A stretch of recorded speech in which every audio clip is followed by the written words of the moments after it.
잘못된 10장 35절에서 39절까지 히브리서 10장입니다. 35절에서 39절까지 우리 함께 합독하겠습니다. 그러므로 너희 담대함을 버리지 말라. 이것이 큰 상을 얻게 하느니라. 너희에게 인내가 필요함은 너희가 하나님의 뜻을 행한 후에 약속하신 것을 받기 위함이라. 잠깐 후면 오시리가 오시리니 지체하지 아니하시리라. 나의 의인은 믿음으로 말미암아 살리라. 또한 뒤로 물러가면 내 마음이 그를 기뻐하지 아니하리라 하셨느니라. 우리는 뒤로 물러가 멸망할 자가 아니요 오직 영혼을 구원함에 이르는 믿음을 가진 자니라. 아멘. 2020년도 마지막 예배에 우리가 지금 이렇게 동참하고 있습니다. 특별히 2020년도 한 해는 정말 우리의 삶 속에서 삶이 길건 짧건 간에 삶 속에서 좀 특별한 그런 한 해였다 하는 것을 누구나 다 인정할 것입니다. 이 2020년도 한 해 동안 우리 예배의 모든 패턴이 바뀌기 시작했고 또 우리 삶의 어떤 그 습관, 생활의 습관이 완전히 달라졌습니다. 여러분, 우리가 살아오면서 그동안 우리가 마스크 이렇게 많이 쓰지 않았잖아요. 또 이렇게 손 열심히 씻어본 적 있습니까? 어디 갔다 오면 소독제 바르고 또 거기다가 또 더 나가서 사람들을 많이 피하는 그런 모습도 있었고 또 더 나가서 이제 그동안 흥청망청 마음 놓고 내 세상처럼 그렇게 살던 그런 향락의 그 삶을 완전히 끊어버리는 그런 시간도 되었고 참 이런 어떤 여러 가지 많은 변화를 가져왔던 어쩌면 앞으로도 이런 날이 없을 것 같은 그런 한 해를 우리는 보냈다고 생각이 되어집니다. 특별히 세상의 모든 사람도 참 힘들겠지만 그러나 우리 기독교인들은 더 힘들고 더 어려운 한 해였습니다. 왜냐하면 우리가 예배에 참석한다고 하는 것, 우리 신앙생활 한다고 하는 것, 신앙생활 한다고 하는 것이 참 너무 어려웠어요. 왜냐? 우리 기독교는 특별한 종교이기 때문에 그렇습니다. 세상에 많은 종교가 있어요. 특별히 불교는 산속의 종교다. 그렇게 말하면 우리 기독교는 거리의 종교다. 이런 별명이 있습니다. 그래서 불교나 다른 종교 보면 입산하고 수도하고 득도하고 성불 이런 게 중점을 둔다고 하면 우리 기독교는 선실과 역사와 삶과 구원 여기에 중점을 두고 있다는 것입니다. 그래서 불교는 열심히 명상하고 사색을 중요시하는 정적인 종교라고 한다고 하면 우리 기독교는 변화를 추구하고 거듭남의 중생을 체험하고 더 나아가서 앞으로 향해서 전진해가는 바로 그런 것을 더 중요시 여기는 동적인 종교다 하는 것을 우리가 알 수 있어요. 세계 여행에 보면은 불교 국가와 기독교 국가는 완전히 다른 모습을 볼 수 있어요. 불교를 비롯한 다른 여기 가면 굉장히 정적이에요. 근데 기독교 국가는 굉장히 활동적이고 굉장히 활기가 넘칩니다. 바로 그것이 기독교의 특징이라는 거예요. 오늘 본문 말씀 보면 34절에 그런 말씀 있잖아요. 너희 소유를 빼앗기는 것도 기쁘게 당한 것은. 오늘 이 본문은 누구한테 하는 것인가? 고통당하고 있는 그리스도인들에게 그들이 지내야 할 신앙생활 태도가 어떠할 것인가? 이거를 말씀하시는 바로 말씀이 오늘 말씀입니다. 특별히 뒤로 물러가서는 안 된다. 이것을 강조하고 있어요. 고통이 오든 실패가 오든 박해 같은 여건이 우리 그리스도의 신앙생활을 위협한다 할지라도 그것들 때문에 뒤로 물러서면 안 된다. 이것이 오늘 본문의 주제예요. 35절 말씀 보겠습니다. 그러므로 너희 담대함을 버리지 말라. 아멘. 이것이 큰 상을 얻게 하느니라 그랬습니다. 아멘. 그 앞에 3, 4절에 보면 당시 그리스도인들은 예수 믿는다는 것 이유 하나 때문에 옥에 갇히기도 했고 재산을 빼앗기기도 했고 직장에서 쫓겨나는 일들이 있었습니다. 그렇지만 그런 것 때문에 용기를 잃어버리거나 믿음을 포기해버리면 상을 얻지 못한다. 이것이에요.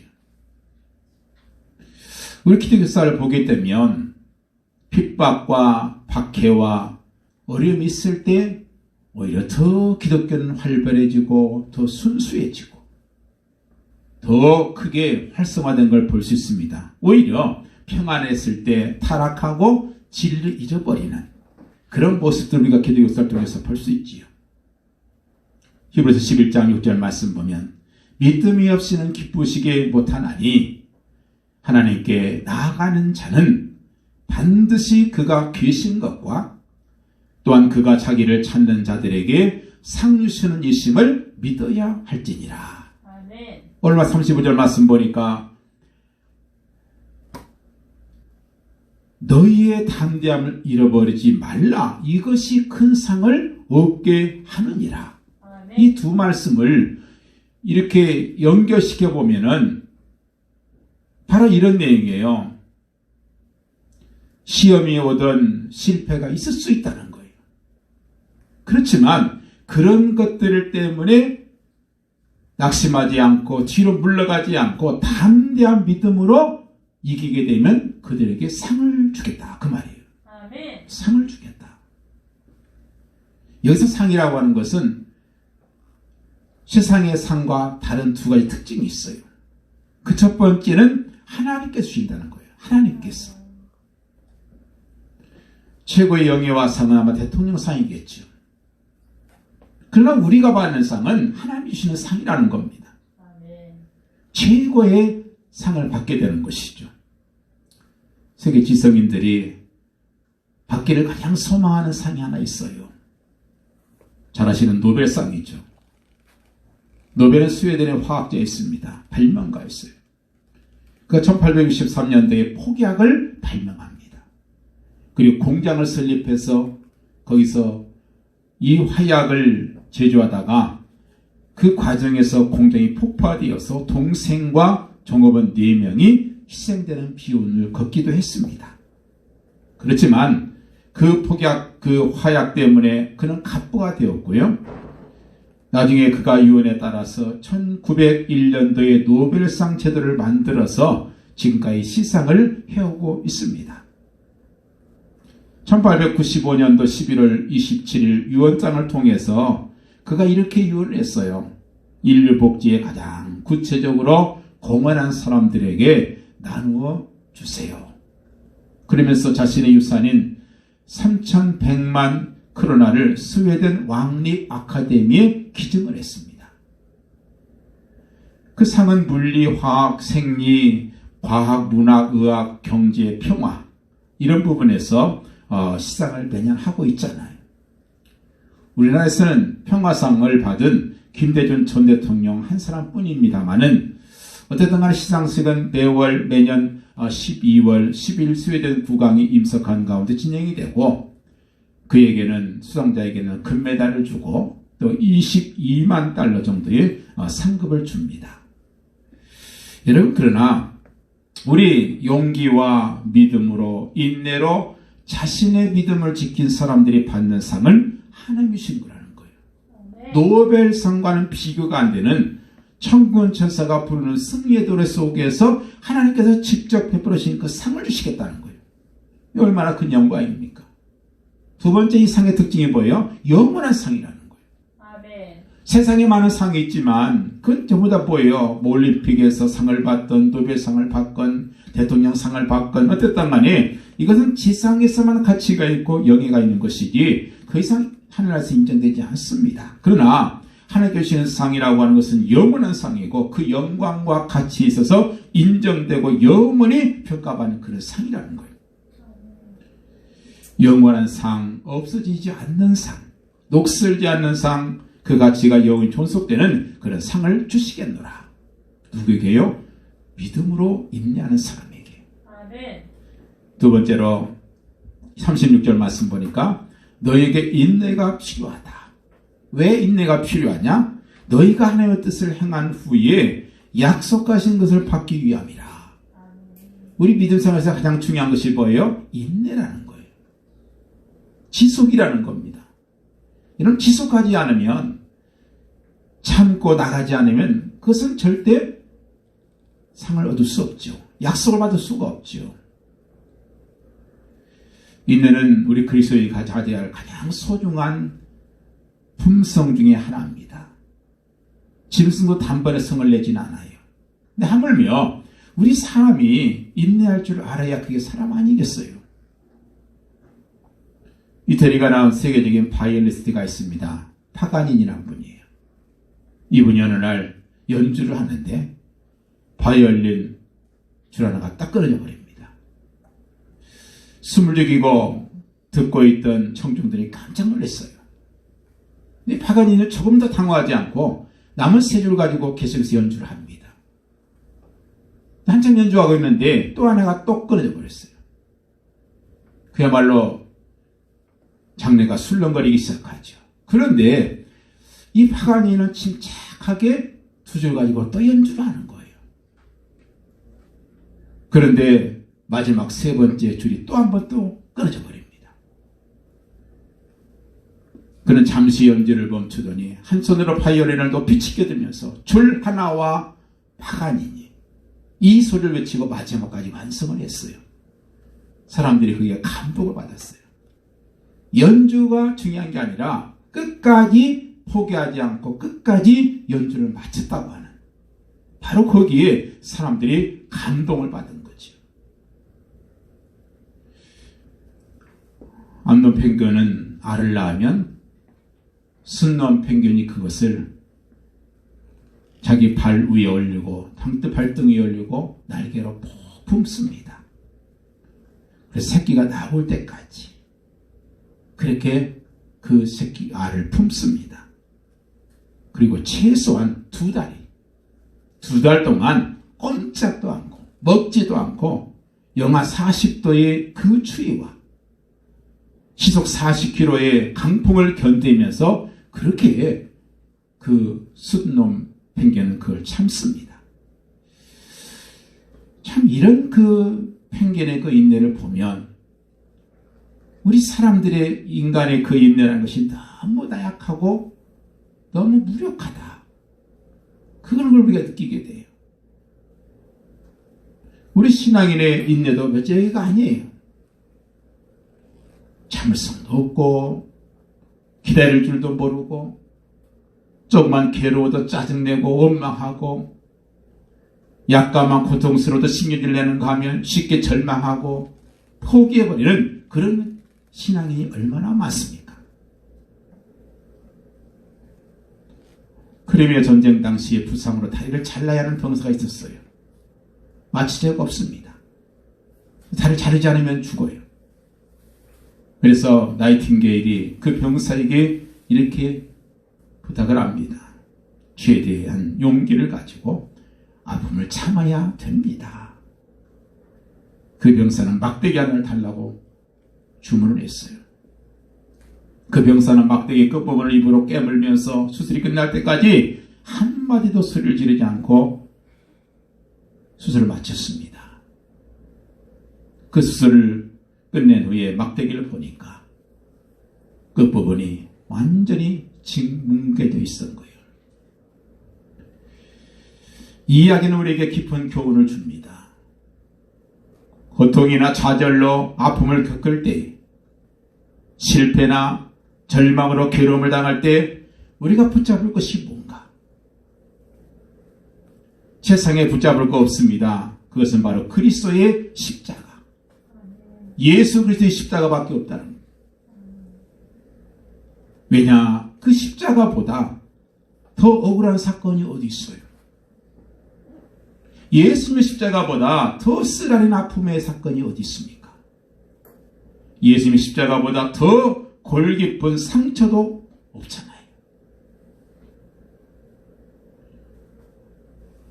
그 십자가를 붙들고 우리가 나아갈 때 우리에게 평안이 있고 위로가 있고 소망이 있고 승리가 약속이 되어 있는 겁니다. 인내하지 못하면 약속 이루지 못한다. 무슨 약속이에요? 하나님의 약속이잖아요. 상 주시는 약속이잖아요. 승리하게 하신다는 약속이잖아요. 인내해야 소망을 성취할 수 있습니다. 인내해야 영원한 구원을 이루게 된다는 것입니다.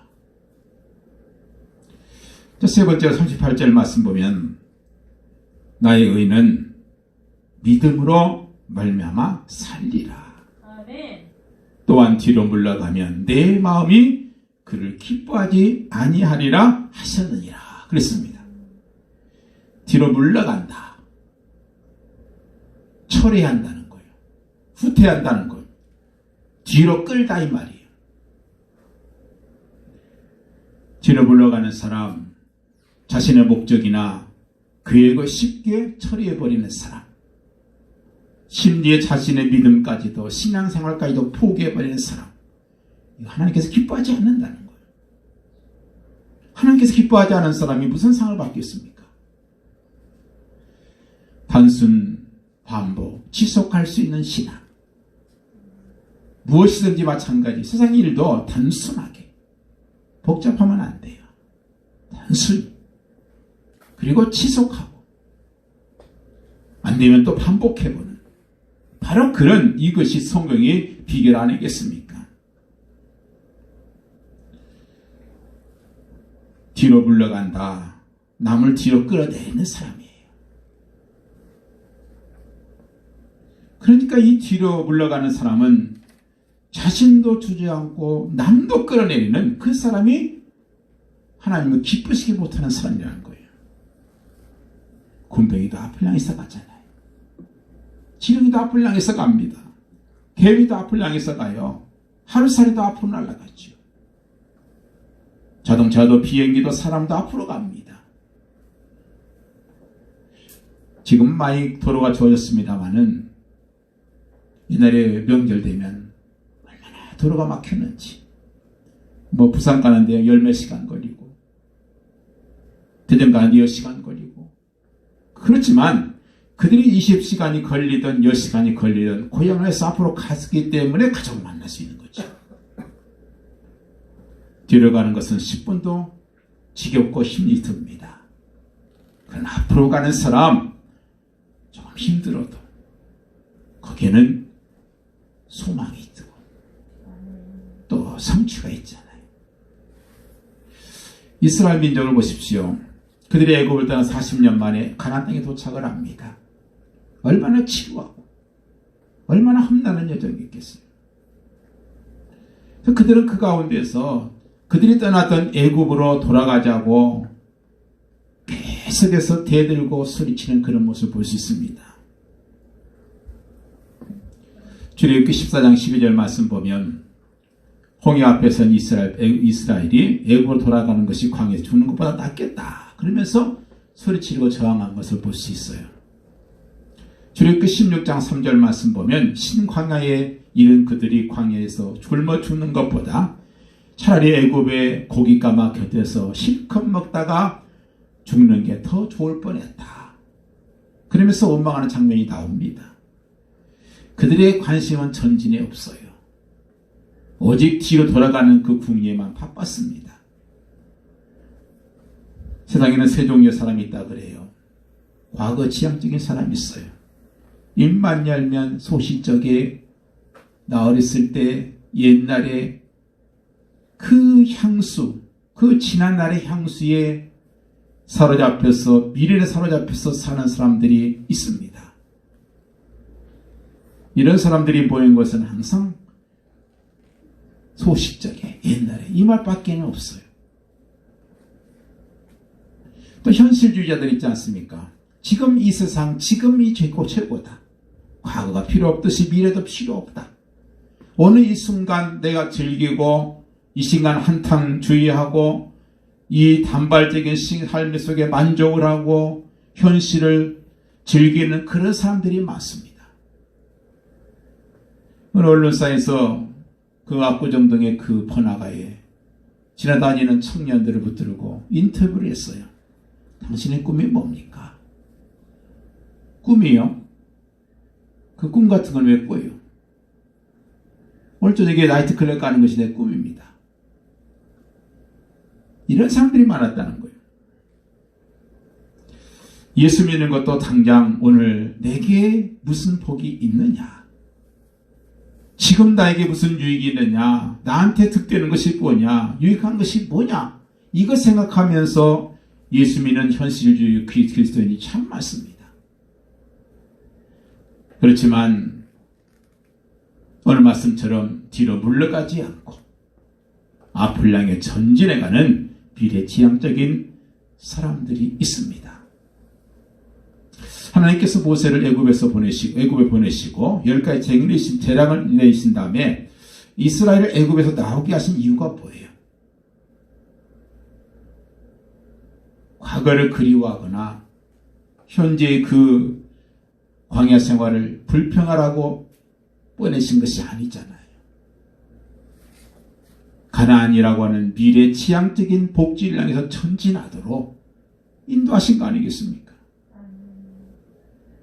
그런데 그들은 걸핏하면 뒤로 돌아갈 꿈만 하고 있어요. 그래서 하나님께서 그들을 싫어하셨다. 기뻐하지 않으셨다. 그렇게 말씀하고 있어요. 로버트 실러 목사님이 네 종류의 사람이 있다 그랬어요. 그래서 세 종류 사람은 피해야 된다. 첫 번째 사람이 뭐예요? 노노하는 사람. 무조건 안 된다. 뭐 하자면 무조건 안 된다. 머리 흔들고 소극적이고 부정적인 사람. 이런 사람들은 피하는 게 좋다. 두 번째는 요요하는 사람이 있는데 줏대도 없고 소신도 없고 그저 흔들려서 이리 갔다 저리 갔다 변덕스러운 사람들. 이런 사람도 피하는 게 좋다. 세 번째는 블로그인데 생각도 크고 큰 소리를 치는데 막상 실제로 일을 할 때는 움츠려들고 그저 흔들리면서 뒤로 물러가 버리는 그런 사람들인데 이 사람들도 피하는 게 좋다. 마지막 고고하는 사람인데 생각도 말도 크고 동시에 소신껏 밀고 가는 사람이 있다. 이런 사람들을 사귀어라. 이런 말을 했어요. 과연 우리는 이 네 종류 사람 중에서 어떤 사람이겠습니까? 오늘 말씀 28절, 38절에 뒤로 물러가면 하나님의 마음이 저를 기뻐하지 않는다. 부산 가기로 했으면 몇 시간이 걸리건 한 발짝 한 발짝 시속이 10km가 되는 5km가 되는 가야 되는 거 아니겠어요? 그래야 도착할 거 아니겠습니까? 우리 신앙생활도 마찬가지죠. 시작을 했으면 좀 힘들고 느리고 더디고 내 뜻대로 안 된다 할지라도 뒤로 돌아서거나 중단하면 안 된다는 거예요. 범죄 심리학자들은 범죄자에게는 귀소 본능이 있다. 그래서 자기가 죄지은 현장을 꼭 한번 들여다본답니다. 근데 우리는 신앙이 앞으로 전진해야 돼요. 불행했던 과거, 불미했던 지난날, 상처했던 그 사건들, 죄짓고 살았던 과거 돌아가면 안 되고 우리 최적진 목적지는 어딘가? 영원한 가나안 땅이라는 거예요. 뒤돌아가면 목적지 못 가지요. 그리고 하나님께서는 기뻐하지 않습니다. 애굽으로 돌아가기를 노래 불렀던 이스라엘 사람도 어떻게 됐어요? 결국 애굽으로도 못 가고 가나안 땅도 못 갔잖아요. 과거를 그리워할 사람들 과거도 못 가고 미래도 못 가고 그리고 광야에서 객사하고 말잖아요. 바로 이것이 우리에게 사는 교훈이에요. 우리가 신앙생활 시작했으면 가야지요. 뒤로 물러가거나 멈추면 안 된다는 거예요. 어거스틴의 유명한 책 신의 도성이라는 책이 있습니다. 벌거벗은 몸으로 도끼를 휘두르면서 쳐들어오는 그 민족에 의해서 대신성 로마 제국이 그냥 무너져 버립니다. 이제 사람들이 충격을 받아요. 너무 놀랐습니다. 그래서 어거스틴은 놀랐어요. 야, 이게 말이 되는가? 이 엄청난 로마 신성 대국이 어떻게 그렇게 니게인들한테 무너질 수 있겠는가? 그러나 그는 기도하면서 깨달았습니다. 사람이 세워놓은 세상의 나라, 인간의 의, 인간의 영광을 자랑하던 이 신성 로마 제국이 무너지는 그 가운데서 보이지 않는 하나님의 나라가 세워져 가고 있는다 하는 것을 그가 보면서 그것이 바로 신의 도성이다. 시티 오브 가. 이 책을 썼던 거예요.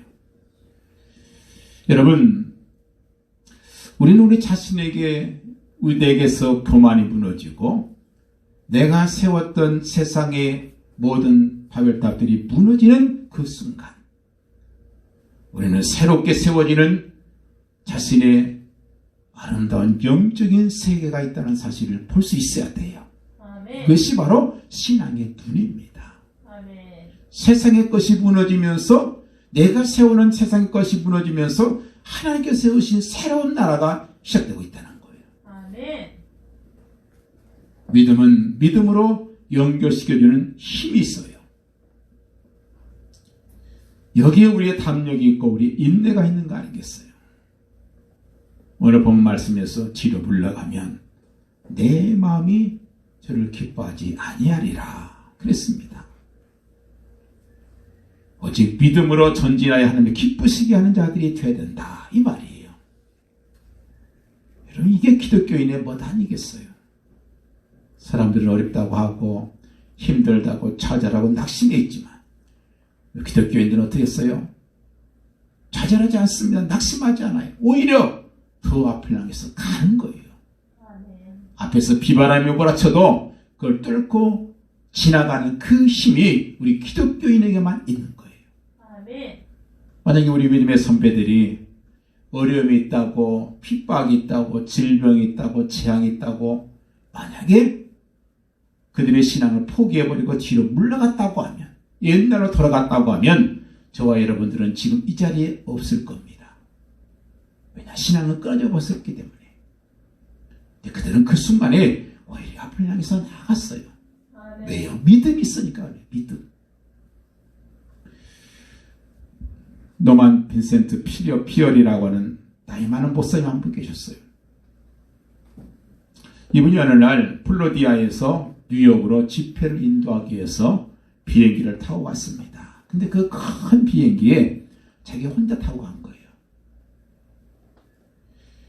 그래서 조종사 옆에 앉아가지고 거기 가서 앉아서 같이 얘기를 하는 도중에 갑자기 기상 날씨가 나빠지면서 이 비행기가 막 흔들리기 시작하는데 감당을 할 수 없을 만큼 흔들리는 거예요. 그 조종사가 그러는 거예요. 목사님 구명대를 입으세요. 그랬어요. 얼마나 겁이 납니까? 야 이러다가 비행기 추락하는 건 아닌가. 벌벌 떨면서 이러다가 어떻게 되느냐고. 마침 비행기가 필라델피아 상공을 지날 때 그 목사님이 그랬어요. 필라델피아도 내 친척이 있으니까 여기다 내려주세요. 그랬어요. 근데 그 조종사는 목사님 목적지가 뉴욕이니까 거기를 가자고. 그러니까 목사님의 얼굴이 사색이 됐어요.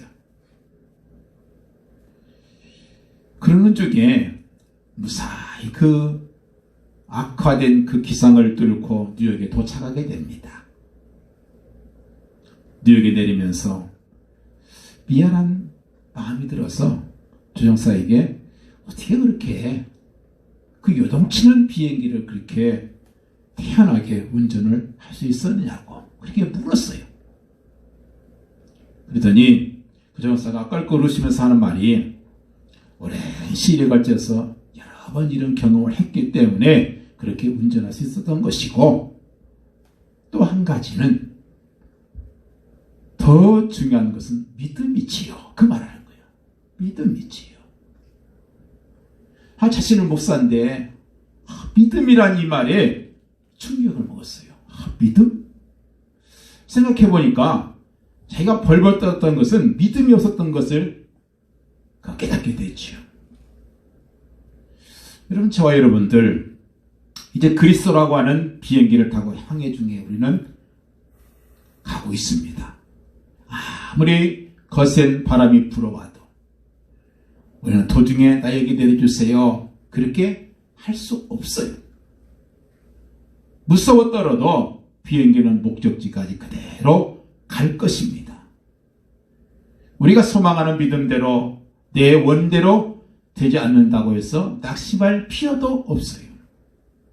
하나님께서 직접 핸들을 잡고 운전하고 계시기 때문에 그렇습니다. 여기서 우리는 더 큰 하나님의 사랑을 우리가 생각해야 되고 하나님의 더 큰 능력을 믿어야 되고 하나님의 더 큰 지혜와 하나님의 주권에 의해서 직접 행사되어진다는 사실을 믿는 믿음을 회복해야 됩니다.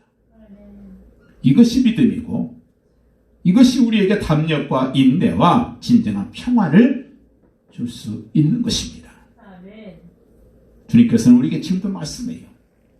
뒤로 물러간 자가 되지 말고 오직 나의 의인은 믿음으로 말미암아 살리라. 오직 나의 의인은 믿음으로 말미암아 살리라. 우리 주님 바라보고 전진하시기 바래요.